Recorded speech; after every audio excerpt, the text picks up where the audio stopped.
Good afternoon, folks. Welcome to another Lunch and Learn. This is Kevin Holbrook from CAD Dimensions, part of the technical staff over here. My topic for today is understanding sheet metal, and I did put a little note in there from beginners to advanced. So hopefully for you advanced sheet metal users, you'll pick up some things here today that will help you. Before we get started, a couple of housekeeping issues. If you have any questions along the way, please post them in the questions section of the GoToWebinar window. I'll take some time at the end and answer any questions that I can and go from there. I've got quite a bit to cover today. Some things that maybe you aren't aware about sheet metal inside of SOLIDWORKS and some of the capabilities. So here are some of the things that we're going to cover today. The top of this might be more beginner level, and as we work our way down, it's going to get more and more complex. The first thing I want to talk about, and you have to talk about with sheet metal, is geometry types and understanding what SOLIDWORKS deems as acceptable geometry. And we're going to play a little bit of game of can that unfold, just to get an idea from you whether or not you think that particular part will unfold inside of SOLIDWORKS. We're going to talk about SOLIDWORKS techniques and any changes to those techniques that you should be aware of. There's lots of different techniques now to create sheet metal parts. I just wanted to draw attention to those techniques. There's always questions about forming tools and the rules with forming tools. We're going to go ahead and create a quick forming tool and look at how to understand whether it will or won't work with a particular sheet metal thickness. And then we're going to get into some drawing tools that they've added for sheet metal that you may or may not be using that are very useful to create high quality production drawings. And then the mind-numbing portion of the presentation today is really going to break down the flat pattern math, the math behind what the system's doing so you can understand bend deduction, bend allowance, K-factor, and then we're going to bring in the new tool called bend calculation, which was added just a few releases ago, and look at how that's actually performing some math within the system as well. Again, that will be slightly mind-numbing, but helpful nonetheless. So when we start to talk about sheet metal, we need to start to talk about the geometry types that we understand inside of SOLIDWORKS, from the very simple, like a cylinder or a cone or a sphere, to things that get a little bit more complex, like a torus, partial torus, or spline-based geometry. All of these play a role in sheet metal because of the bend region. The area in which the bend region itself only supports certain geometry and gives it the ability to unfold only certain geometry. Now this illustration has a lot more to it, but really just focused on the bend region. So to take the questions out of this, for sheet metal, as long as the bend region is a cylinder, it's planar in nature, or it's a cone, the software is able to flatten it out. Okay. Now once it's flattened out, one second here, I just got a question. We'll make sure everything's okay. Okay, we're all set. So cylinder, planar, or conical, it's able to flatten out. It can't flatten out torus, partial torus, spline base, or sphere. Okay, so let's go a little bit further with this conversation. So that as a hard and fast rule gets a little bit blurry, right? Because we do have forming tools. We do have lofted bends that create some geometry that isn't necessarily only a cone, a radius, or a planar surface. So we need to look at what SOLIDWORKS has today and whether it can or can't unfold. Now there's one other very important rule with sheet metal that we have to adhere to, and that's uniform thickness. Now there is a tool called the thickness checker, which I'm going to show here in a moment, that will help us to analyze the thickness across an entire part. This will be used if you're importing somebody else's sheet metal parts that maybe weren't designed inside of SOLIDWORKS, or they're designed poorly inside of SOLIDWORKS. You may have to use this thickness checker to help you along the way. So let's play a little game here. What can SOLIDWORKS unfold? I'm just going to keep an eye on my attendee list here, and if you think it can unfold, go ahead and raise your hand, and then we'll go ahead and actually show this. Now remember our rules of unfolding here. Let me go back just for a second. It has to be a cylindrical bend region, a planar bend region, or a conical bend region. And remember that I said it was a little blurry as far as these rules. So go ahead and raise your hand. Do you think this could be unfolded in SOLIDWORKS? Again, you don't have the ability to really get in there and look at it, but looks like a majority of you feel that that could be unfolded.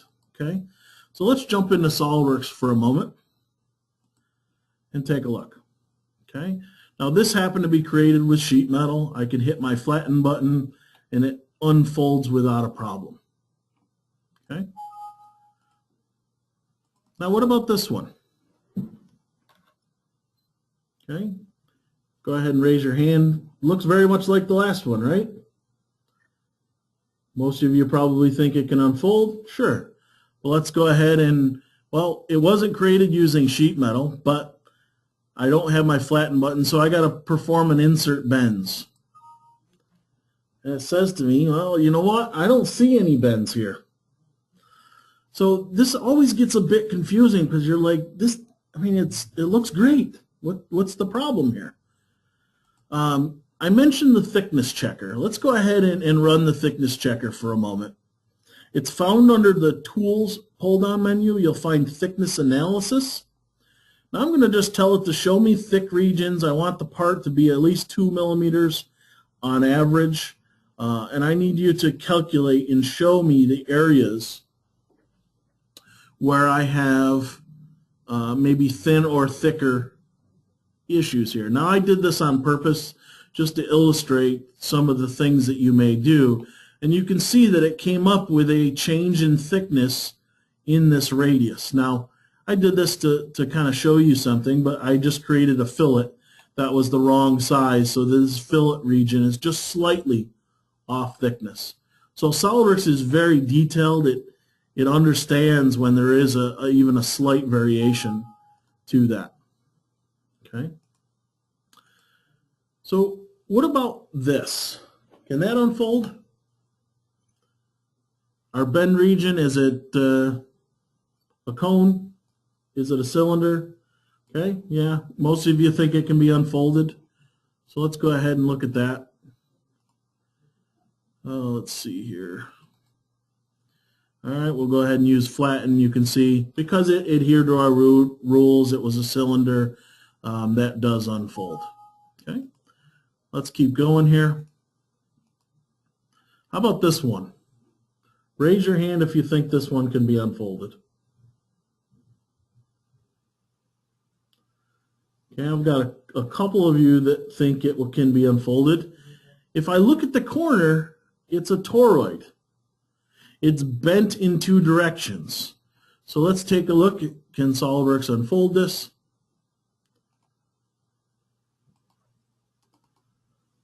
Okay, if I go to insert bends in this case, you can see that no bends are found. I actually have to do something with this bend region for it to understand it as a sheet metal part. So this one cannot be unfolded. Okay, continuing on. What about this one? It's a cone, right? Cone is part of our list of supported geometry. So let's pull up our cone here and go ahead and select flatten, and you see that it's able to flatten that out. All right, so we've made it through a good part of these. Let's start to get a little trickier. Okay, what about this one? What about this one? Raise your hand if you think it can be unfolded. I've got a lot of votes for yes in this case. So let's take a look, and the answer will be interesting to you, I believe. So let's take this and insert bends. No bends found. Now, let's take a look at another scenario here. Okay, now here's the same geometry created a different way, and now if I hit flatten, it unfolds. So I was mentioning earlier about the whole idea that it becomes blurry about what can and can't be unfolded. This happens to unfold because it's using an edge flange on the circular edge. So it's using a sheet metal feature to create that. Even though it's a toroidal geometry, it can unfold, but only because we're using a particular feature. Okay. So let's keep going for a moment here. What about that? Okay, very similar to the one I just did. You know, if we look at what SOLIDWORKS will present here. Okay, in this case, it's built with a sheet metal feature, once again using an edge flange, and it's able to flatten. Okay, if I were to build this using solid geometry and insert bends, it won't understand it. Okay, so some of these things, it's dependent on how you build the part. Now, if we continue on here, I got a couple other examples that I thought were kind of interesting. This is a fairly complex bend region for a sheet metal part. Let's take a look at how this might work. I have several different situations with this one. Let's look at the first one. Now this one is built using just solid features. The radiuses are all in the corners. I go ahead and insert my bends, and the software says that no bends found. The first thing I'm going to do is run my thickness checker and look at the bend region. In this case, these are fillets that were mirrored from one side to the other.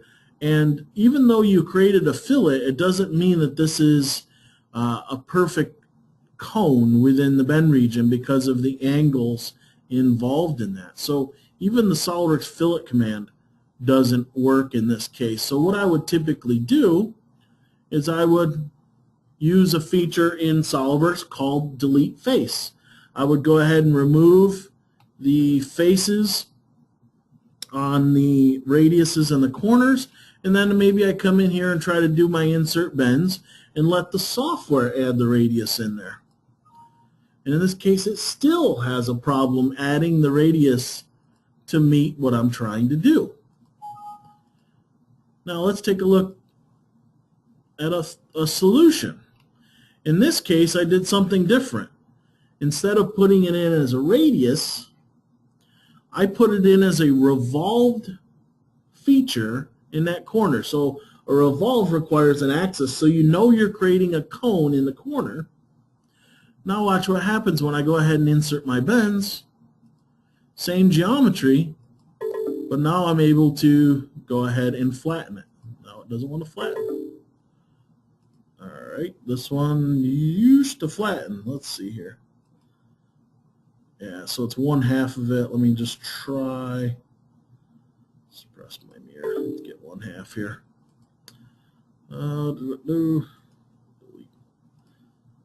The point I'm trying to make with this particular part is the fact that varying geometries, and this one doesn't want to flatten anymore.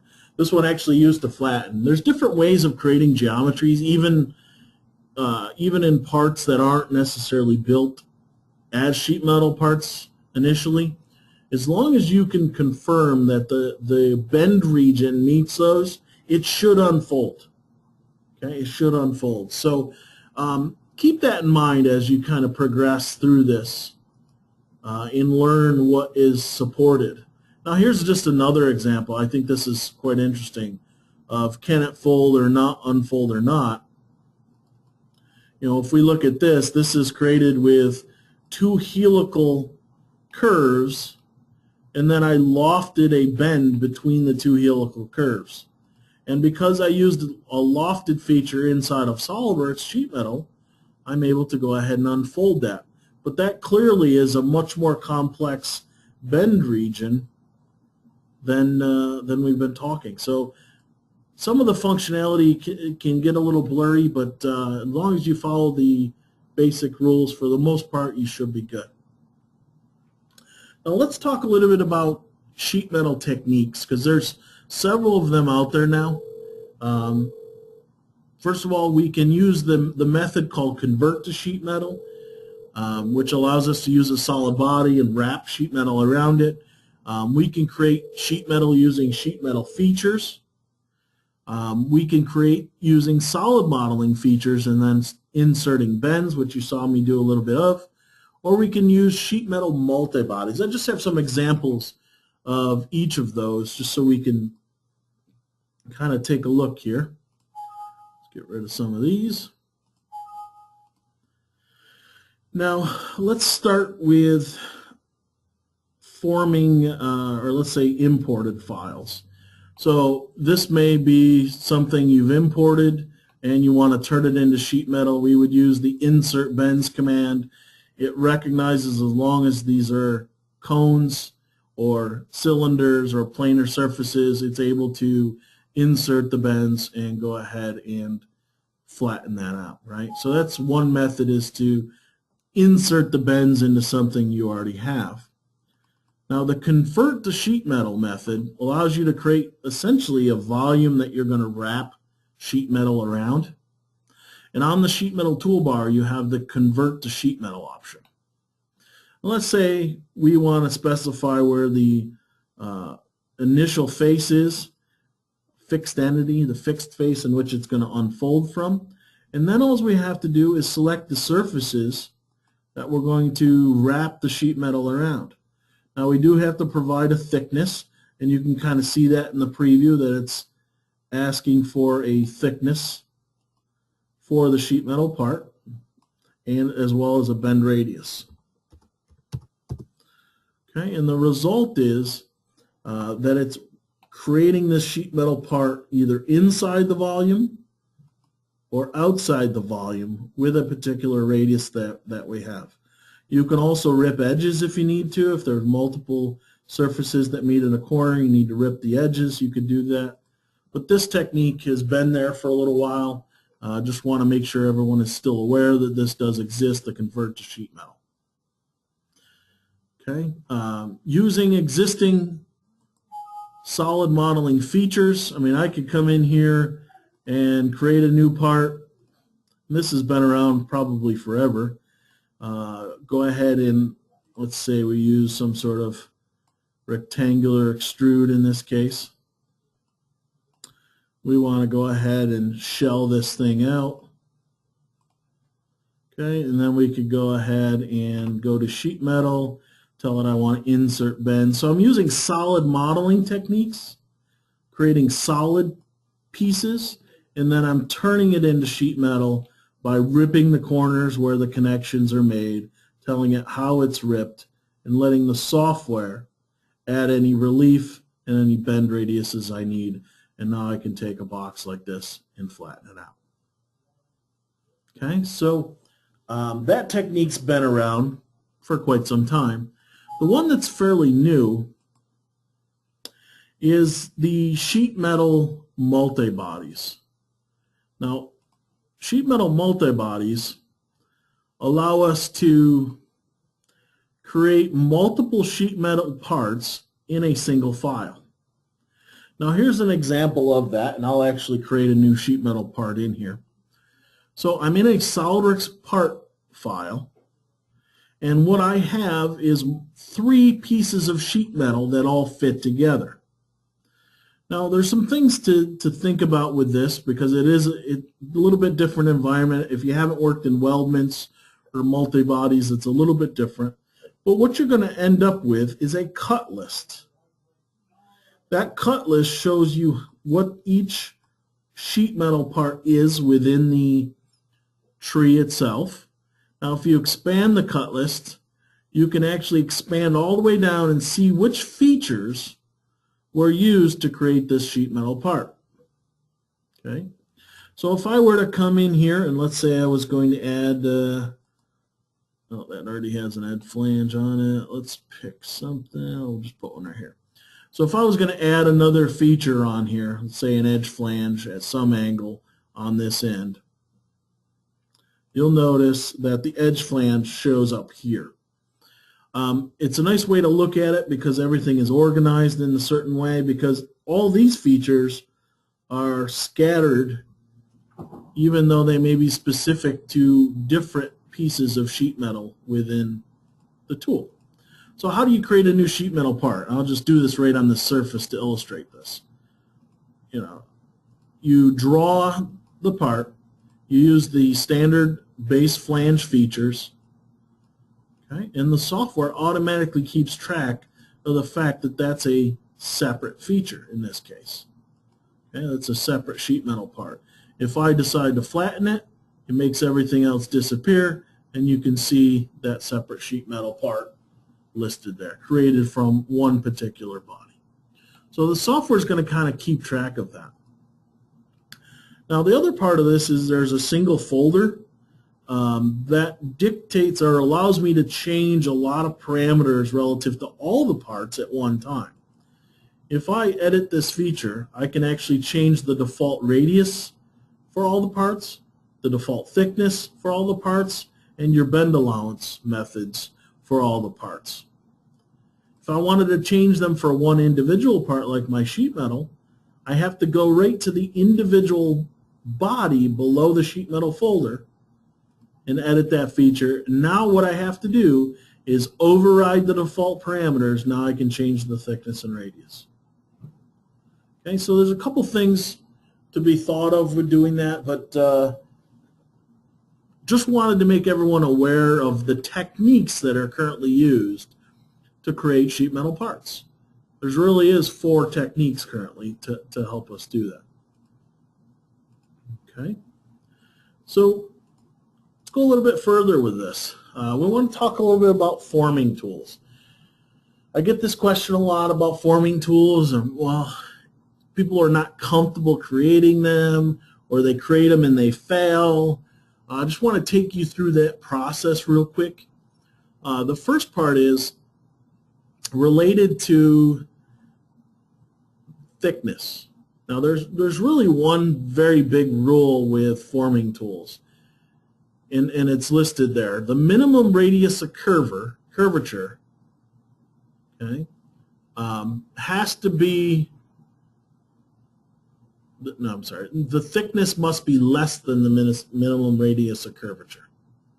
So the thickness has to be smaller. But I want to show you how you can look at that and analyze whether it is or isn't.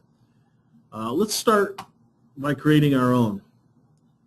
Okay, so let's take a piece of geometry we've created. We want this to be a form. It's just a couple boss extrudes and a fillet in the corner. We have a tool on the sheet metal toolbar to create a forming tool.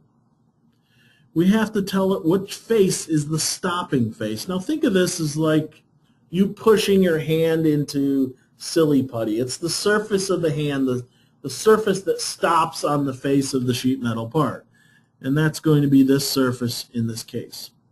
Now the software for years and years was always set up with forming tools that if you colored a face a certain color, in this case the red 255, if you colored it red, it would actually be removed from the sheet metal part when you use the tool. Now the form tool creation allows you to pick which faces you want to remove, and what actually happens is it will color them red when I'm done. There's another tab in here for insertion point. This is what we're going to use to add dimensions and relations to position the form tool. Okay, so notice once I've accepted the form tool feature, it's colored the geometry, the blue being the stopping face, the yellow being surfaces of the form, and the red being what's removed. Now how do I add that to my library? Well, I go over to my Forming Tools folder. I go ahead and select Add to Library. Now the item I want to add, this is the entire part. I could pick it right from the tree. Okay. Once I go ahead and add it, I can go ahead and test and use it. Now I'm going to keep this open here for a moment. Let's open the sheet metal part, and I'll take my form and let's go ahead and drag and drop it on there. Oh, I do have to close it out. Get rid of you. Get rid of you. Get rid of you. All right. So if I want to drag and drop it on, I get a nice little preview that it's going to work, and I get a little message off to the left. If I hit my tab key, it will flip direction. Okay, I get a nice little idea of what's going to happen here. I can rotate the tool. I can change configurations. Okay, now when I go to accept it, in this case, it fails. Now let's open the form tool we just created and understand why it failed. Now the comment I had on the PowerPoint is that the thickness must be less than the minimum radius of curvature. So how do we check the minimum radius of curvature? Well, under the Tools menu is a tool called Tools Check. And in here is an option to check the minimum radius of curvature. In this case, it's 0.05 inches. So if my thickness of my sheet metal is less than 0.05 inches, then the form will work. So let's go over here and let's edit my thickness on my sheet metal part, and we'll put something smaller, and you can see that the sheet metal part now forms along with it. Now some of the things that you can do to make adjustments to this, if I wanted to make a change, I can maybe change the radius that I have here, and when I do a tools check, you can see that my minimum radius of curvature is now increased. Now I can have anything below that particular value, and it will form properly. So this is really the big stumbling block when somebody's trying to create a forming tool, is to understand the minimum radius curvature and how it's affecting the form tool itself. Okay. So keeping on this path, I want to talk about a few other things related to the drawings. Now, these are all kind of hodgepodge. You may or may not have run into those along the way. The first one is the ability to import the thickness and K-factor value from a part. Now, just wanted to show that this is something that is accessible now from a sheet metal part. Here's a nice part that unfolds very nicely here. If I double click the sheet metal feature, you'll notice I now have dimensions for the K-factor, dimensions for the thickness, and dimensions for the radius. Now what that allows me to do is those dimensions can also be linked to custom properties. So maybe I want a property called thickness. And in here you can actually do some linking to some values that are already set up, like the thickness of the material. But you can link, let's say, K-factor. Okay, I can link that to a dimension for K-factor. Let me show it. Just by clicking on it, and it'll evaluate. So I can keep those properties and actually show those on the drawing to be used later on. So that was one thing I did want to bring up. The next one is the export to DWG option. I don't know if everyone is aware that this exists currently, but if you right-click on the flat pattern in a solid model, you do have the ability to export the DXF DWG. I'm just going to save this out of the desktop. I can choose DXF, DWG. I do have options in here as far as what version of AutoCAD I want to export, what styles and fonts and so on. But really the power comes after you've made the selection. You can bring just the sheet metal. I can bring any other faces, loops, and edges or annotation views with it. So I have some choices to what I'm exporting. Am I exporting just the geometry? Am I bringing the hidden edges, the bend lines, any extra sketches? Do I have forming tools? We're going to talk a little bit about this bounding box. Do I want to bring that with us? Okay, let me flatten this thing, and then we'll export it. I choose what I want to bring with it, and then a lot of times when you're going to another system with a DXF DWG, you want your output alignment and your origin to be set properly. So you do have the ability to select maybe your 0, 0, and then get some alignment with your X and Y axes correct. So maybe your punch forms and that information is in the file itself. So once I accept this, it even goes a step further, and that it takes you to a screen that allows me to do a little bit more work. If I decide, you know what, we're not going to do anything with these right now, I'm just going to cut the exterior shape, I can pick the geometry and remove the entities here, and when I finally hit save, it creates the DXF or DWG without all that extra data. So if you didn't know that was there, that's kind of embedded in there, the right-click export to DWG. Kind of a neat tool that you have there. Now I want to talk a little bit about bend notes. So within SOLIDWORKS, when we create a flat pattern, we have the ability to automatically place bend notes on the bend lines.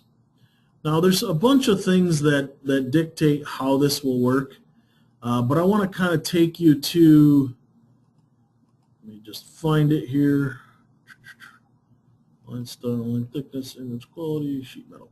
So the sheet metal tab has the options for specifying the colors of the flat pattern, bend up, bend down, bend lines, colors for any form features, you can see they're showing up in blue, colors for the bounding box of the sheet metal part, we'll talk a little bit more about that, tools that allow us to specify and show the grain direction, show what the fixed face is. These are all just notes for this.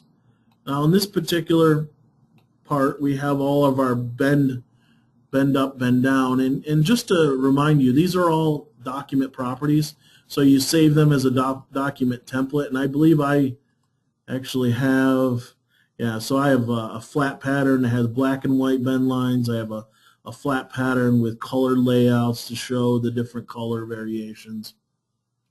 But there's a couple things that you may not be aware of the possibilities within this tool.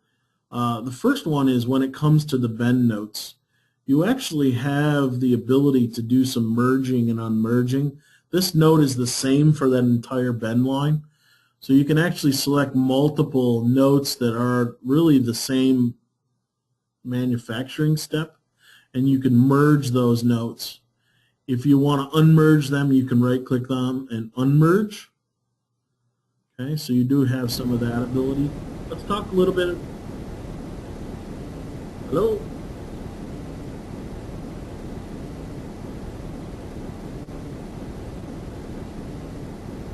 Got some weird audio here. If you can hear me, can you please raise your hand in the GoToWebinar window? Okay, sounds like we're all right. Getting some weird feedback here. So, talk a little bit about the bounding box for a moment. Now let's open this part to look and see what a bounding box really is. When you flatten a sheet metal part, you do have the ability, and it will automatically create this bounding box sketch that is contained around my part that I can use to get overall size of a piece of metal that I would need to form this. Now I can measure this, I can get some information from this. This is not a problem. Well, that can be shown on a drawing as well. If I go to the properties of the view, I can actually turn on the bounding box. Now there's a couple things with bounding boxes that always discouraged me a little bit from utilizing them. Sometimes really what it tries to do is fit the smallest piece of metal usage that you can have to create this bounding box. Well, sometimes that's not 100% reality. So there is kind of a fast rule with this, and this is kind of hard to come by unless you've seen this. But if you right-click the flat pattern and edit the feature, you're going to have an option in the flat pattern to specify the grain direction. Okay. Now, see if it'll let me pick a weird face here. Now, once I have the grain direction, that is actually what it uses to orient the bounding box. So now with my grain direction being along this edge here, you can see that it's recalculated the bounding box to do that. So it's an indirect way, but you edit the grain direction to be able to change your bounding box information. Okay, I'm just going to bring that back to where it was. So I have a little bit smaller bounding box in this case. So let's look at the next thing on my list, which is bend tables. Bend tables. So when you're creating a sheet metal part and you're using standard features to do so, each feature that you create creates a series of bends that are associated with that feature. Now, for years and years, we've wanted a way to show the bend order, the order of operations in which you're going to bend this part or assembly up. Well, if I go to any of those bend features, regardless of what feature it was created from, and I right-click and go to the properties or edit feature here, there's going to be an option in there for bend order. Now, each of these are going to have bend order, and they're all going to be filled out in the order that they were created in SOLIDWORKS using features. But that's not always the manufacturing method, right? So you would go through, and each bend in this list, you would specify a bend order. Now, what that's going to allow you to do is on the sheet metal side, drawing, let's go ahead and flatten that back out. When I want to view the bend table, I can go ahead and go to my tables, tell them I want a bend table of this part.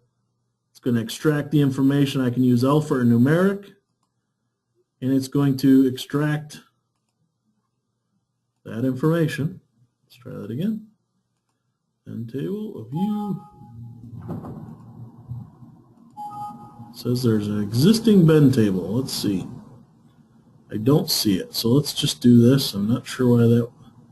It's kind of an old part, so I'll just create a quick drawing from this thing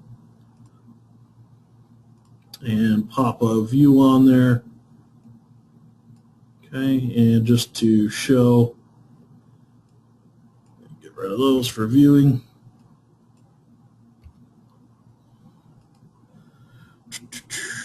All right, let's take a look at the bend table so you can see what we're looking at. So it'll tag each bend line. Alpha or numeric, it'll tell the bend up, bend down, and it will also calculate the angle and the radius. So it gives you a nice little table to use on a drawing for the manufacturing side of the business. So this has been here, but it's kind of been in the background. I don't think a lot of people realize that it's there. The next one, and I'll have to go back to the other drawing to show this one, is a punch table. A punch table. So let's go to the part once again, and I'm just going to fold this back up, and I'm just going to drag my little test part out here because I want to point something out. Within each of your forming tools that you create, you have the ability to create a punch ID associated with it. Now, these punch IDs are very simple to do. What I would do to create it is I would open my forming tool. I would just go to File, Properties, and I would add a property called punch ID, and then give it an ID number. Maybe I have an internal ID, whatever that happens to be. Form, notice it even starts the value expression. Form 1, 2, 3, 4, 5, whatever it happens to be. Now that information gets used when you actually create the form in the sheet metal part. So when I drag and drop this in, it will be populated here. Well, that takes me full circle, because now we come to the drawing and we decide, let me flatten that back out. We decide that we want to put a punch table in here. Again, that's just another table type. We can specify our punch table, what view I want to create it from, and the datum structure, the 0, 0, because it's going to give X, Y information as to locations. Okay, and for some reason this drawing doesn't want to do it. That part's kind of old. Let's just try it on this one, see if there is any. But anyway, these are going to allow us to create a table very similar to this of any punch tools that are used with different tags, punch IDs, and then it gives you the location and angle of the tag as well as quantities. So the punch tables are really dictated by the form tools and the punch IDs that are associated with those. Now let's just get rid of this for a moment, because there's a few other things here that I want to talk about. One is the ability, if you right-click within a view of a flat sheet metal part, under Annotations, you're going to find an option called Cut List Properties. Now, if I specify that and select it, it now is basically asking me where to place these properties. Now, there's a bunch of information that SOLIDWORKS is already extracting at this point. Things like the bounding box, the sheet metal thickness, just to show you where this is all coming from. If I go to the sheet metal part, you're going to have your cut list folder. I was showing you a little bit of that earlier when we had a multi-body sheet metal parts. Well, even with a single sheet metal part, there's listed one single cut list item. If you right-click on that and go to Properties, you can see that the software is already creating several properties that we can place within a drawing. So if you wanted something else to show up there, maybe, I don't know, some extra information, comments about the part that I can insert in that method, you could put it in here, and then when you get to your drawing, it will insert using that method as well. Okay, so there's just kind of some oddball tools there that I wanted to bring up. And now comes a little bit different conversation. For those of you who are doing sheet metal every day, I hope that this stuff is maybe a little bit I don't know, fundamental for you. But if not, I just want to break down what really the software is doing when we talk about calculating the flat pattern. I wanted to just give you a method of being able to look at a part and verify, is the software doing what it's supposed to be doing for you? Are you able to match the flat pattern and size with your process very easily? So we're going to go through bend allowance, bend deduction, K-factor, and the new one, bend calculation, but we're going to do it in a very simple method. So let's start with bend allowance. So bend allowance is the method that's typically used within SOLIDWORKS sheet metal. It wants to have this bend allowance value to be able to calculate what the flat pattern actually is. Okay? Bend allowance is essentially the total length of the part is equivalent to this D1 length plus the D2 length plus this bend allowance value. Okay. Now I just want to prove out the math a little bit for you, and we'll do it with a very simple part. Let me get rid of these, because we can use this simple part later on to show what's going on mathematically. So let's start with a new part in inches. We'll go ahead and create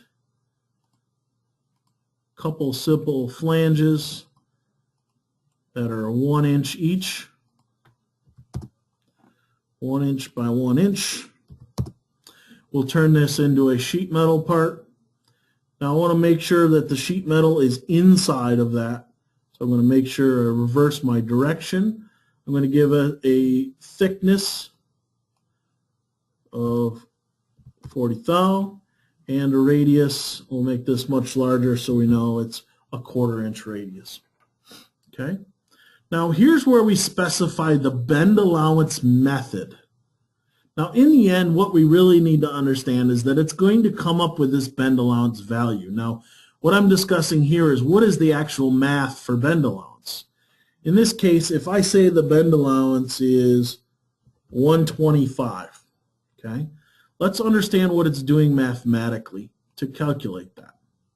First of all, let's see what the result is. If I flatten this, I can actually add a smart dimension to the bounding box so I can see, I grab my bounding box here.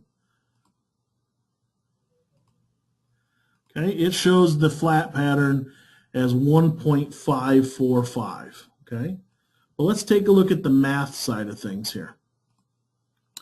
So the 1.545, based upon my rules here for bend allowance, it's D1 plus D2 plus your bend allowance value. Okay, so let's go back to SOLIDWORKS for a moment. If we look at D1, it's 18.03 millimeters. D2, and I'm actually measuring in millimeters even though this is inches. So let me just swap that over. Let's go to inches so we're working apples to apples here. Okay, so 0.71 inches on one and 0.71 inches on the other. So let's do the math. 0.71 plus 0.71 plus your bend allowance value, and that here, which is 0.125 plus 0.125. Okay, and it matches what the flat pattern calculation actually is. Okay, so the bend allowance is very simple math. This plus this equals the flat pattern. Well, we do also have the ability to put in a value called bend deduction. Now the math for bend deduction is equally as simple, except that we're going to take the length to a heel point and we're going to subtract the bend deduction value. Okay, so the length to the heel point and subtract the bend deduction. So let's just switch over to that and just see. If I were to change this part to bend deduction, and I change the bend deduction to 40 thousandths. Okay, if I were to flatten my part, I get a different flat pattern in this case. So it's 1.96. Now if we do our math, we know our lengths are 1 plus 1 minus the 40. And there's your flat pattern. So it's very, very simple math. Now, sometimes you want to have nothing but bend allowance values. You don't want to use bend deduction. Now, there is a very easy way, and I can send you the equation. It's very simple to turn your bend deduction value into a bend allowance value by using the radius and the thickness of the part to calculate it. So 2 times the radius plus the thickness minus the bend allowance will allow you to convert that to bend deduction will allow you to convert that to bend allowance. Now you can use this math to just confirm you're getting what you're supposed to be getting in your manufacturing process in what SOLIDWORKS is solving for using your bend allowance and bend deduction values. Okay. Now let's take that a little further and talk about this whole idea of a K-factor. Now K-factor allows us to specify the location within the cross-section of the sheet metal part on which there is no change in compression or tension. It's a neutral sheet area of the part. Now, a couple things we can do with K-factor to try to get an understanding here, to kind of turn that into something. So let's say we wanted to put in a K-factor and figure out what the equivalent bend allowance value is. Okay, I could go through the math here. It's pretty easy math. K-factor is the thickness in the neutral sheet. This is represented, if it's a 0.25, it's 25% of the way through the part. But if we look at our converting, let's say, K-factor to bend allowance, let's look at that for a moment on our simple part. So we'll go ahead and switch this up. We'll specify a default K-factor, and this is what most of the software by default is set up with, a K-factor of 0.5. Now if we look at the K-factor of 0.5 and look at our updated flattened numbers, it's 1.844. Now I can use all this math to back myself into a bend allowance, because I do know that this edge is 0.71, this edge is 0.71. So if we do 0.71 plus 0.71, okay, we're at 1.42, but we're getting a result of 1.844. So that means my bend allowance in this case is 0.42. Okay, it's 0.42. It's using the K-factor equation to calculate the bend allowance in the background. But you're providing this neutral sheet. So again, if you want to put in a bend allowance relative to a particular K-factor, if I put in 0.44 in this case, let's try that. I should get the exact same flat pattern. Okay, go ahead and edit the feature. We'll go bend allowance, we'll go 0.44, and when we accept it, okay, our flat pattern should be 0.42, I'm sorry, will be the same. You're basically backing the math out. So all of these are very simple math, but there's one inherent problem to doing this. These K-factor, bend allowance, bend deduction values don't really take into account the radius and the thickness like you need it to. When the radius changes, when the thickness changes, the K-factor will typically change. If you want a highly accurate flat pattern, having a universal K-factor isn't going to give you a very highly accurate flat. It will be accurate, but not, if you're creating high precision sheet metal parts, it may not be accurate enough for you. Okay, so one way of going about that is when I specify my bend allowance value, or where it's getting the data, I can use a bend table. Now that bend table can look up and figure out what K-factor to use based upon the radius and the thickness, and it basically is a lookup table. It says, okay, I've got this material, this radius, this thickness, here's the K-factor I need to use. Short of doing that, you would actually have to, within the development of the sheet metal, apply a different K-factor to each bend. So if you had a 180-degree hem, that's going to have a different K-factor than a 90-degree bend. Okay, so that's why I have these automatic lookups using bend tables in this case, so you can kind of take into account the radius and the thickness. They added something a few years back, it's only 2 years back, that I want to talk about here in a moment. But before I get into that, just all this math and the references that I'm using to reference here is coming from the Machinery Handbook. There's a couple other books if you want to read any information on what we got out of that. You can do that as well. But I want to talk about bend calculation tables. This was added to the software a few years ago to give you a method of calculating flat patterns that will allow you to take into account bend angle, radius, and thickness, and the variations of those, but also to calculate things within that using your own formulas. Now, there's some formulas that are pretty widely known and out there, but you can create your own formulas in this case. So the K-factor values that we talked about earlier that vary from a acute angle to an obtuse angle, this can actually take that into account. And what the output of this really is something they call the compensation factor. Okay, the compensation factor, kind of like bend allowance, bend deduction, except that it's one value that can be both positive and negative.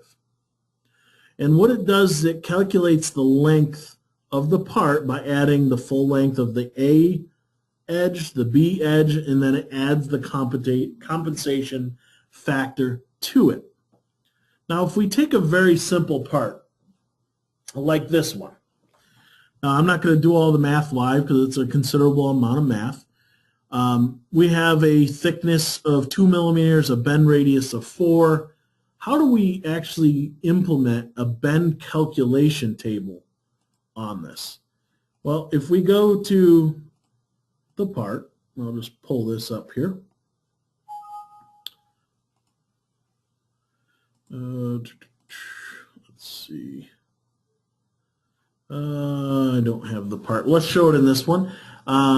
If I go into bend allowance, you're going to have an option here for bend calculation. And it's going to ask you for a table, a bend calculation table. Now let me take you into my table here. I have some documents in my SOLIDWORKS library here. And we're looking for our bend table templates. And here's my bend calculation. So here's how it's set up. Because there's so many, there's a few variables in here. We have our K-factor is a variable, our material thickness is a variable, our radius is a variable, and it's all associated with a particular material. So the software allows us to specify an angular range that it's looking at. So it's going to look for a particular angle, and then it says, once I find that angle, here's the equation I'm going to use to solve for the compensation factor when I unfold that particular flange. Now on top of that, the K-factor is not a static number in here as well. So we talked about earlier just applying a standard K-factor, let's say a 0.5 through the entire part. This one uses an equation to adjust the K-factor for the radius and the thickness of the part. Okay, so this equation will adjust the K-factor for the rest of the equation. Now, not to bore you with the math side of things on this one, I just wanted to give you a sense of what it does and what you can do with it. You run this all out, the software is able to calculate what K-factor it needs to be using based upon the radius and thickness that you have. It's able to determine the bend angle is 111 degrees, so it knows what formula to use to solve. And then you can run the numbers on the formula, and in this case it gives you a value of negative 2.466, and you add the full length of this side, the full length of this side, plus the compensation factor, and then you get your flat pattern. Now this was added for accuracy. Okay, these equations, I urge you to try it. I urge you to even use the default equations to see how this matches your manufacturing process. Okay, this should be more accurate than putting an explicit K-factor, bend deduction, or bend allowance value, simply because calculating what those really are, the bend allowance, is hard. So this should take into account a few more things. So that's all I had today. I know that